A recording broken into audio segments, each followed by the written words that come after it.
let's talk about what we believe. And we believe, like many of the young entrepreneurs and you will meet some of them from the panel today, that creation wins. And that every product or service that we really love exists because an entrepreneur, a legendary one, had a unique insight about an unsolved problem. They just knew that there was something wrong with the world and they couldn't sleep until they solved that problem. It owned them, fundamentally took over their body, their mind, and they were really focused on solving this particular problem. And they did it by creating a great product, a really great company, and a category. And I want to tell you a story. This is not a technology story, but I'm going to tell you a story about one of those so-called legendary entrepreneurs. Anyone know who this is? Yes, good answer. Peter Long, as usual.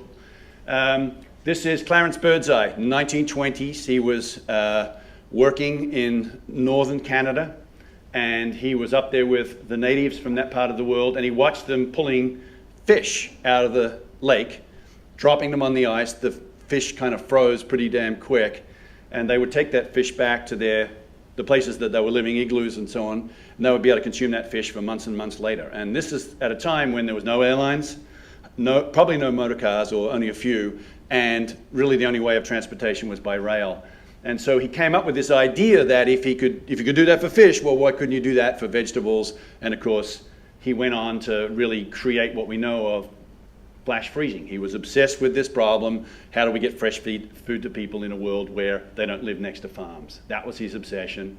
He created this thing called frozen foods. And then, if you think about it, what else did he have to do? He had to get a great product, but then he had to get the product to market.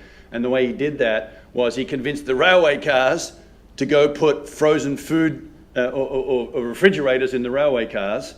And then, if that wasn't enough, he had to go convince the supermarkets to actually put freezers in the supermarket.